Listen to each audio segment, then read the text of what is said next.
my gosh. Does this mic work? No. Because I don't think that one does over there.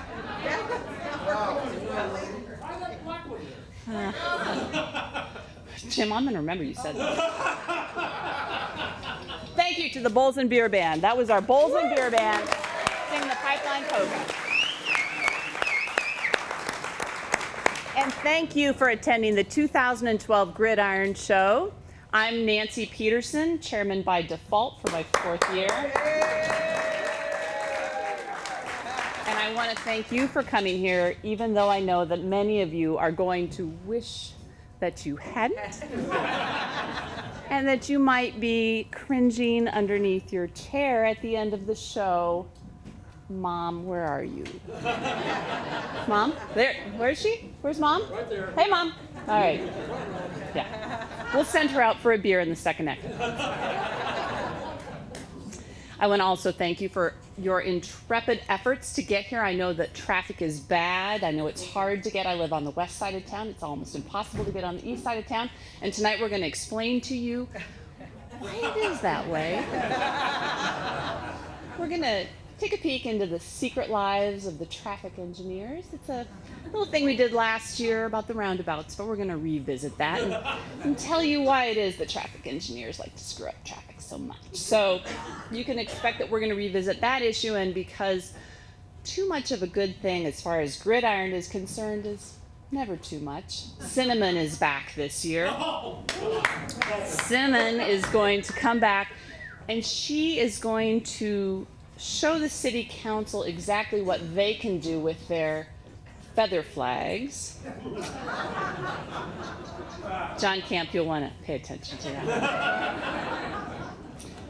Speaking of overkill, we'd like to thank the Occupy Lincoln movement for giving us a new way to spell overkill. LPD. I don't know if you saw this. Thank you. Yes, it says right here, 45 Lincoln police officers, canine units, and a helicopter were required at 4 a.m. Wednesday morning to oust 3 members of the Occupy Lincoln movement. I suppose they had that kind of manpower because there were no food trucks to issue parking tickets to at that hour.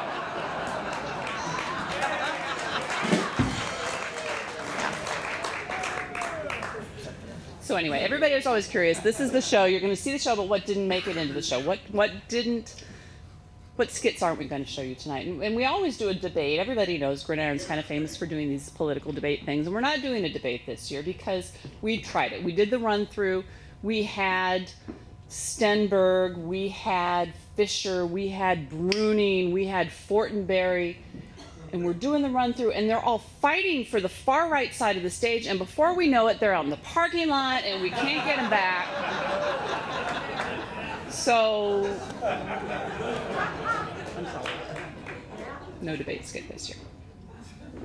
Another thing we were going to do, we were going to bring to your attention the Keystone Pipeline, and of course the Bolts and Beer Band just gave you a little taste of their pipeline polka. But I don't know if you know this, but a lot of money kind of came into the state with the, people that were for the pipeline, people that were against the pipeline, and in all of that money, people got a little confused about what they were sending money for.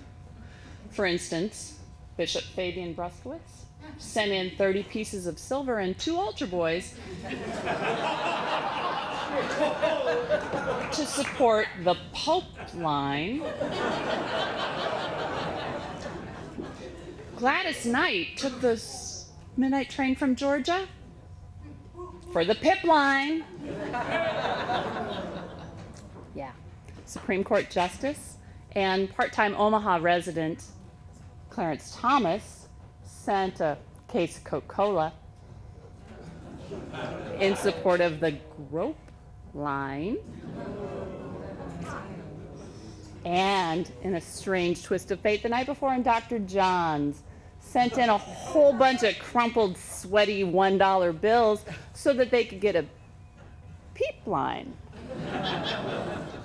Anyway, speaking of Dr. John, I don't know if you've heard this, but he has retained or obtained the naming rights to the Pinnacle, or rather, that's the gridiron term for it, the Pinnacle Arena. And from now on, it's going to be known as the Dr. John's Pinnipple Arena. He's got his eyes on the naming rights for the Capitol, so stay tuned for that one. Anyway, welcome to the 2012 Gridiron Show, where we'll do less backpedaling than a Colby Coash party with the nude.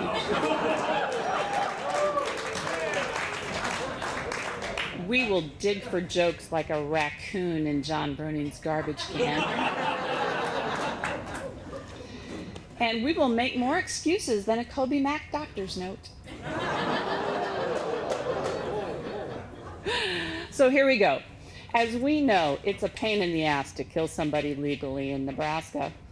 But as with all good drug conspiracy cases, it's not what you know, it's who you know.